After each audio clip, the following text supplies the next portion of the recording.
Before we get into today's video, I wanted to talk about one of the best ways to save money on Evony packs. We all know that buying packs is the best way to turbocharge your growth, and it's always better to save money while getting the same rewards. US customers can get 25% back on all Evony purchases made through the Amazon App Store. To take advantage of this awesome deal, follow 3 simple steps. Number 1, install the Amazon App Store on your Android device or BlueStacks emulator. 2, download Evony through the Amazon App Store. And 3, purchase packages in Evony to get 25% back in Amazon coins. Additionally, this time, Amazon has provided a mechanism to pre-register to avoid any payment issues.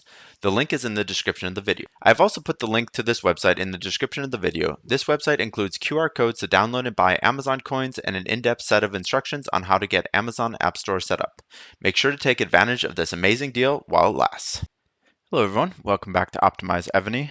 It's getting to be the end of the anniversary event, so make sure that you're cashing in on all of the event rewards and stuff like that. There's a lot out there, so make sure that you're not missing them.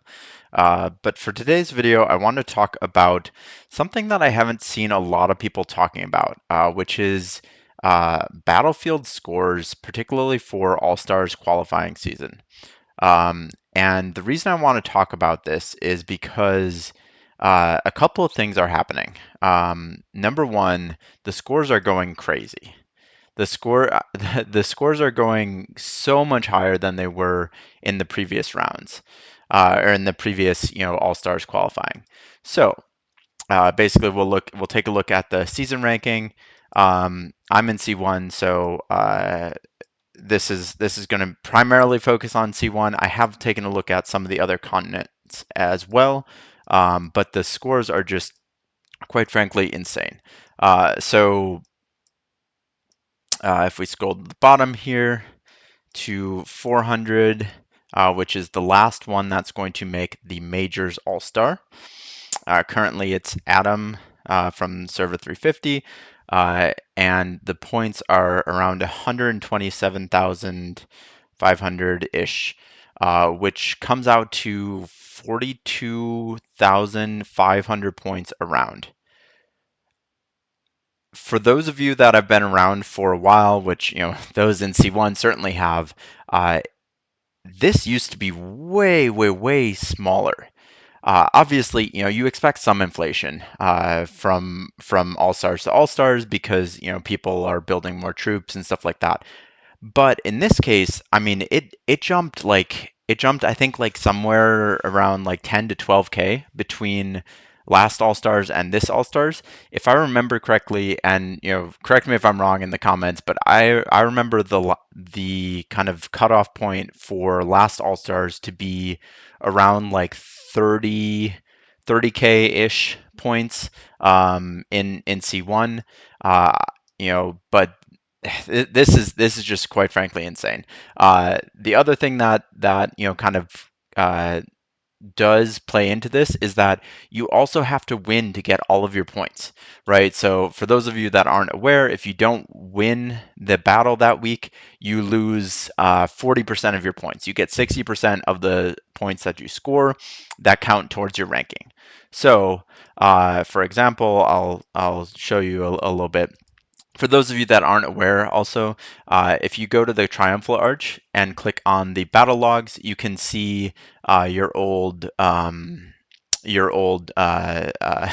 battles here. And if you click into them, so this was the first one that we had 75K, almost 76K that I scored, which, obviously we lost. So that goes down to like 45K, 68K again. That goes down quite a bit. This one we finally did win, and I scored pretty decent. But I mean, honestly, with like the scores that we've been putting up, I expect it to be way, way higher in the rankings. I'm pretty far down in the rankings. If I don't have a good week next week, I'm gonna miss out. And I think that's kind of the same. I've been talking to a number of people in C1 that have kind of had that same experience. And these are people that have been in pretty much every All-Star since the start. And so what is actually happening? One, people are actually building more troops. People are maxing out. People are getting to K45 and are starting to, build more troops. Are having those T16s, having the big rally caps and stuff like that. And two, the points are getting a lot more lopsided. So, for example, if you look at some of the round rankings, you can see some of these are just insane. Like 290K points in a round, and like it falls off a little bit, but like the top 10 are over 150K. The top 20 are over 130 really. And I mean you have to go way way way down to get to kind of that 100K cutoff, which is still an insane amount of points. Let's find it. Yeah, so here 60th position here is 100K. So basically, the scores are going way more into the like the big players are getting massive scores, and the smaller players are scoring less and less. And that's kind of just an element of the fact that buffs are just getting the buff difference between the top players and the smaller players is just getting insane. It's like I think we had seen a player that had over 5K buffs. I know there's people that have like close to 6K buffs, but like I mean, my buffs are not even 4K. So like, the fact that like you have this 1,000, 2,000, 3,000, percent power or buff disparity is making it so that even if there's a bunch of people in this rally, these top people are going to be scoring the majority of the points, which is kind of always how it's worked. But I haven't seen the point disparity to be this crazy and this deep into the rankings. The other thing that's happening is the fact that uh, more and more servers are getting merged, and so the lower continents are starting to kind of compress, right? So you can see now this is 2 to 368. I think the first All Stars or some of the first All Stars were like 1 to 2 to 100 or something, and then like that was even before continents existed. Then they added continents and stuff like that.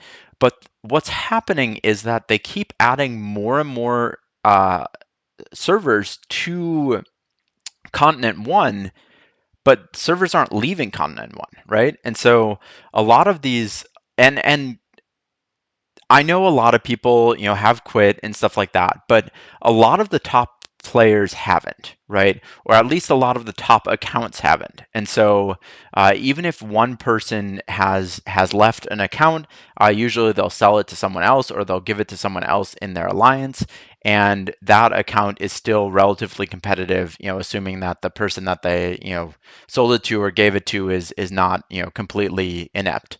If it's a top account, it's likely going to stay a top account if the person is going to be putting the same kind of money and stuff like that in.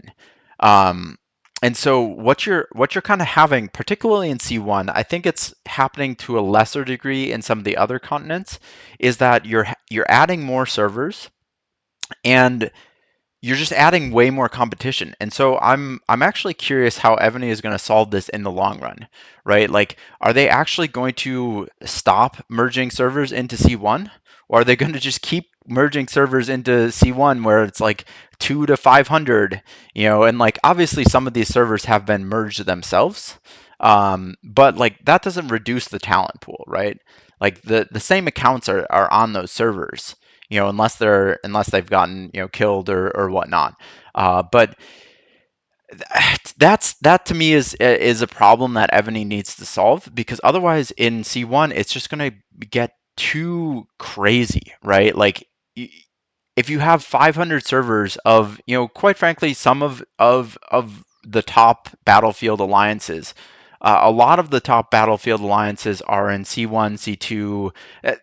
There's a lot in every continent, but the there has been more of a shift into C1 as C1 has expanded. And so it's just gotten super, super competitive. Just for comparison's sake, let's take a look at C2. And you see the scores drop, pretty immediately. The scores are still pretty crazy, but they're not quite as insane as C1 was.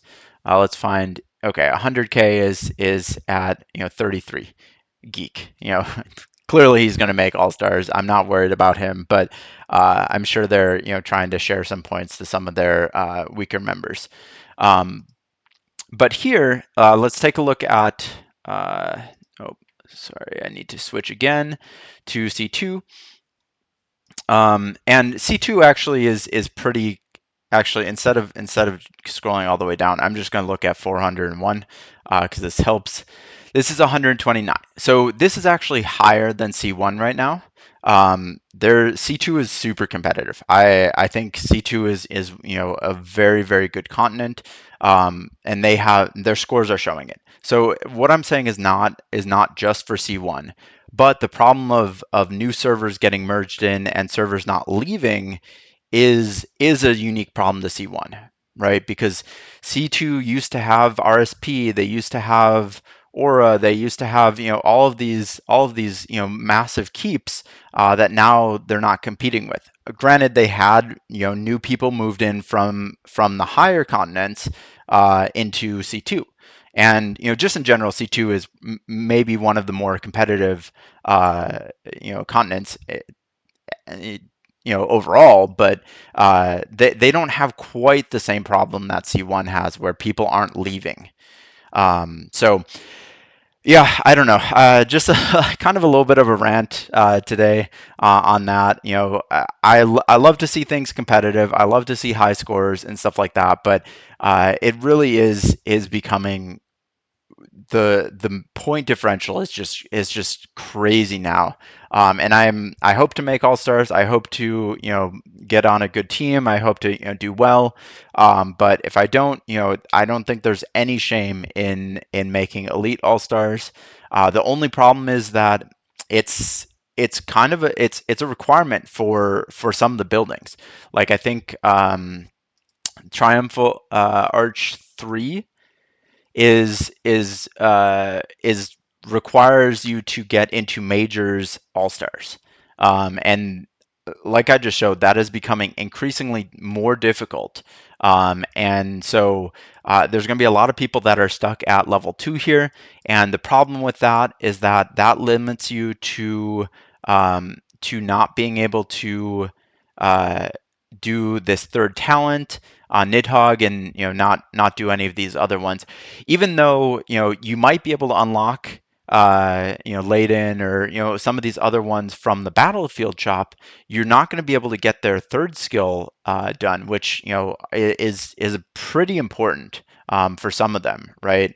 I don't know. Let's look at Layden's skill is maybe not the most important.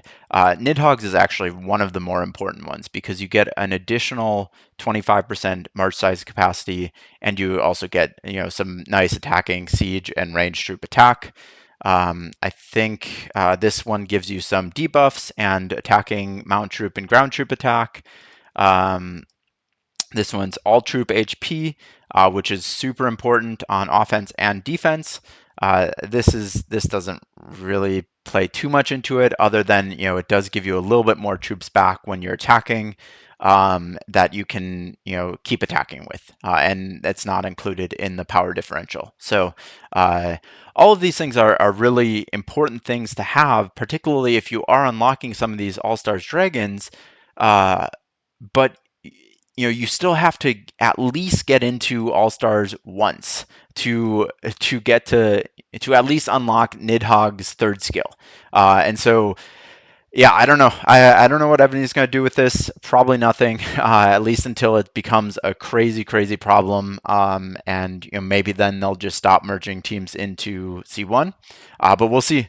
Let me know your thoughts on this. I know this is a little bit biased towards C1, because that's obviously where I play, but I think this is also an issue in a lot of the other continents. But yeah, let me know your thoughts. Thanks for watching as always. Please do remember to like and subscribe. And in particular, I am trying to get to 5,000 subscribers by the end of the year. I'm a good portion of the way there, but if you haven't yet subscribed yet, please do click that subscribe and it helps me out a ton. I'll see you in the next video.